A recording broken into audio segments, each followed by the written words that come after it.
बिस्मिल्लाहिर्रहमानिर्रहीम। आज हम शाम में दुनिया की उस मुकद्दस हस्ती की कब्र पर जा रहे हैं जिनकी लाश को कुछ लोगों ने 1400 साल बाद निकालकर जलाने लगे तो ऐसा मौजज़ा हुआ जिसे देखकर इंसान की आंखों से आंसू जारी हो जाते हैं। ये वो मुकद्दस हस्ती है जिन्होंने पहली बार मस्जिद नबवी की तोसी की, पहली बार रोज़ा रसूल सल्लल्लाहु अलैहि वसल्लम को शहीद करके उसके गिर्द 4 दीवारी तामीर की, जिन्होंने बागे फदक अहले बैत को वापस किया, हजरत अली को बुरा भला कहने वालों को कैद कर दिया।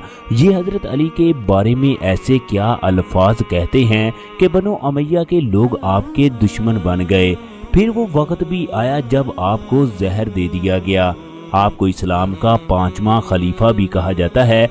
आपके 2.5 साला दौर में अरब से लेकर अफ्रीका तक कोई भी ज़कात लेने वाला नहीं था। इस मुकद्दस हस्ती को दुनिया उमर बिन अब्दुल अजीज के नाम से जानती है।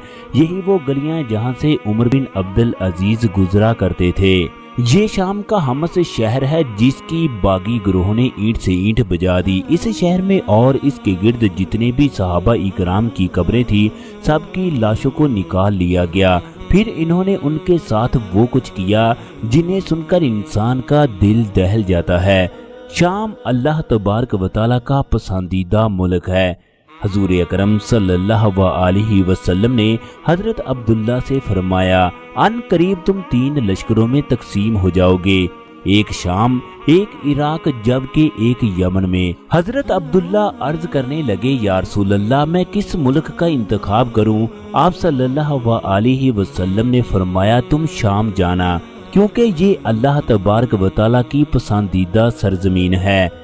अल्लाह तबारक व तआला के खास बंदे वहीं पर जमा होंगे।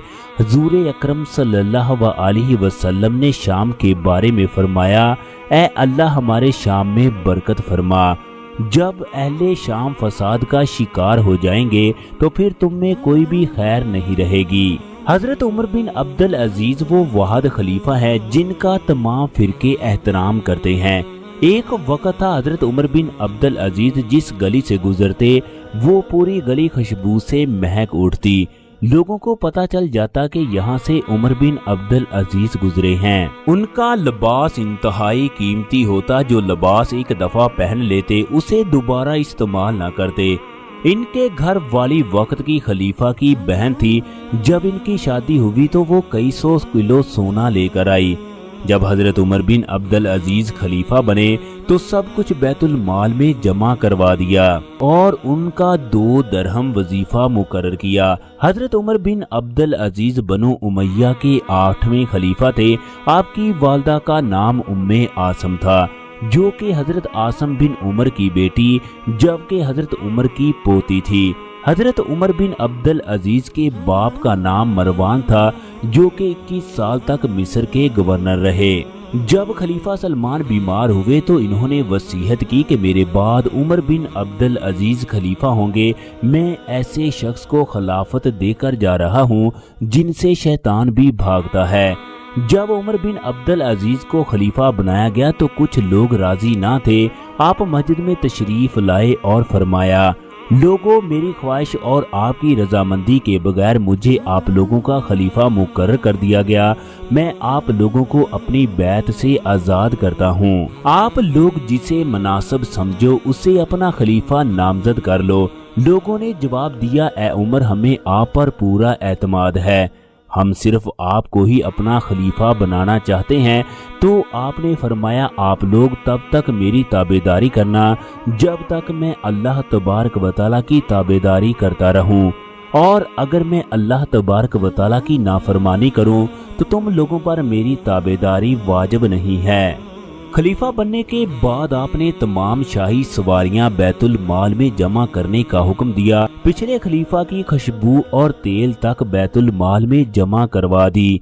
आपने खूबसूरत लौंडियों को बुलाकर पूछा, तुम किन की लौंडियां हो? चाची इन्हें सवारियां देकर वापस भेज दिया गया। शाही लोगों के तमाम वजीफे खत्म कर दिए गए। ओहदा मिलने से पहले जिसके पास जो जायदाद थी उसे वो वापस कर दी गई। बाकी तमाम जायदाद को जब्त कर लिया गया। पिछले खलीफा के बेटे ने एक आदमी की दुकान पर कब्जा कर लिया। वो शिकायत लेकर आया तो आपने खलीफा के बेटे को प्यार से समझाया, मगर वो अपनी बात पर बाजिद रहा। दुकान के मालिक ने वापस आकर शिकायत की, ए अमीरुल मोमिनीन, वो मुझे धमकियां देता है। उमर बिन अब्दुल अजीज ने अपने खादम को बुलाकर कहा, अगर वो दुकान मालिक के हवाले कर दे तो ठीक है, वरना उसका सर काट कर लाओ। आपने खैबर की जागीर की तहकीक की, इसके बाद दस्तावेज चाक कर डाली।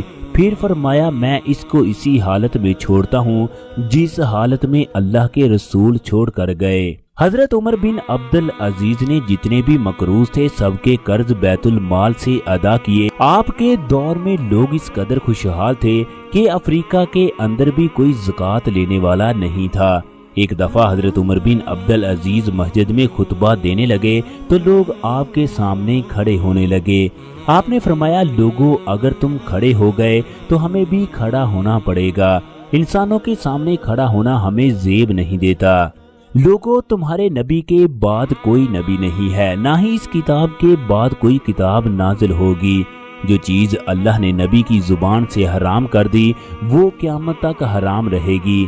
जिन चीज़ों को हजूर अकरम सल्लल्लाहु अलैहि वसल्लम ने हलाल करार दिया वो क़यामत तक हलाल रहेंगी।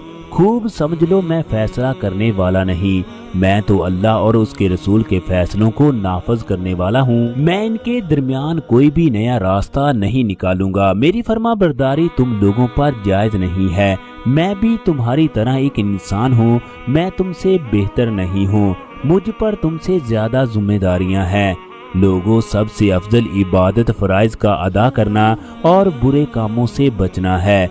मैं तुम्हारे लिए और अपने लिए अल्लाह के हजूर इस्तगफार करता हूँ। लोगों, खुदा के खौफ को अपने ऊपर लाजम कर लो। लोगों, मुझे खुश करने की नहीं बल्कि अल्लाह को खुश करने की कोशिश करो। मैं तुम्हारे माल को तुमसे बचा बचा कर नहीं रखूंगा, बल्कि जहाँ जरूरत पड़ेगी वहाँ तुम्हारे लिए खर्च करूंगा। मैंने तुम में से कुछ लोगों को तुम पर हाकम मुकर्रर किया है। उस पर ये नहीं कहूँगा कि वो तुमसे बेहतर है, हाँ ये कह सकता हूँ वो बुरों से अच्छे हैं। तो उमर बिन अब्दुल अजीज जब मदीना के गवर्नर थे तो एक दिन गली से गुजरते हुए चादर जमीन पर घसीट रही थी। मोहम्मद बिन काब ने देखा तो कहने लगे, ए उमर, हजूर अकरम सल्लल्लाहु अलैहि वसल्लम ने फरमाया, जो चादर टुकड़ों से नीचे होगी वो दोज़ख में जाएगा। हजरत उमर बिन अब्दुल अजीज ने गजबनाक नजरों से घूरते हुए कहा, तुम अपने काम से काम रखो। जब आप खलीफा बने तो आपके सामने मोहम्मद बिन काब का जिक्र हुआ कि वो जिहाद पर है। आपने मदीने के गवर्नर को खत लिखा कि जब मोहम्मद बिन काब आए तो उन्हें दमिश्क भेजना। जब मोहम्मद बिन काब जहाज से वापस आए तो उन्हें हजरत उमर बिन अब्दुल अजीज का पैगाम मिला, जबकि मोहम्मद बिन काब पहले से ही हजरत उमर बिन अब्दुल अजीज से मिलना चाहते थे। चनाचे वो सफर करके आपके पास पहुंचे। हजरत उमर की हालत देखकर आप हैरान हुए कि कहाँ वो उमर जो आला लिबास पहनता था, कहाँ ये उमर जो फटे पुराने कपड़े पहनता है। हजरत उमर बिन अब्दुल अजीज ने मोहम्मद बिन काब को देखते ही कहा, मदीने में एक दफा तूने मुझे नसीहत की थी, मैंने उसका उल्ट जवाब दिया था, खुदारा उस गुनाह पर अल्लाह से मेरे लिए इस्तगफार करो। ये कहा और रोते रोते दाढ़ी तर हो गई। मोहम्मद बिन काब अर्ज करने लगे, अल्लाह तबारक व तआला आपकी खताओं को माफ फरमाए। आप मुसलसल हजरत उमर बिन अब्दुल अजीज को देख रहे थे तो हजरत उमर बिन अब्दुल अजीज कहने लगे, बड़े गौर से क्या देखते हो? अर्ज किया, ये देखकर ताज्जुब करता हूँ, कहाँ गया वो चमकीला रंग, बेहतरीन जुल्फें, नरम जिस्म? हजरत उमर बिन अब्दुल अजीज ने फरमाया, कब्र में जाने के बाद सब कुछ खत्म हो जाएगा, उस वक्त क्या हालत होगी। दोस्तों, ये हजरत उमर बिन अब्दुल अजीज की कब्र है, जिनकी कब्र को कुछ साल पहले खोदकर उनकी लाश को निकाल कर जला दिया गया। ऐसा करने वाले भी मुसलमान थे। कहते हैं कि उस दिन ऐसा मोजज़ा हुआ जो इस इलाके के लोगों ने देखा कि ऐसा करने वाले तमाम के तमाम लोग बाहर निकलते ही खत्म हो गए। चनाचे उनकी हड्डियों को दोबारा दफन किया गया। اس بارے میں اللہ تبارک و تعالی ہی بہتر جانتا ہے۔ سلام ہو عمر بن عبد العزیز پر، جنہوں نے اسلام کی خاطر اپنی زندگی کی قربانی دی۔ ان لوگوں کے نام دنیا کا بچہ بچہ جانتا ہے۔ انشاءاللہ قیامت تک کوئی بھی انسان ان لوگوں کے نام کو مٹا نہیں سکتا۔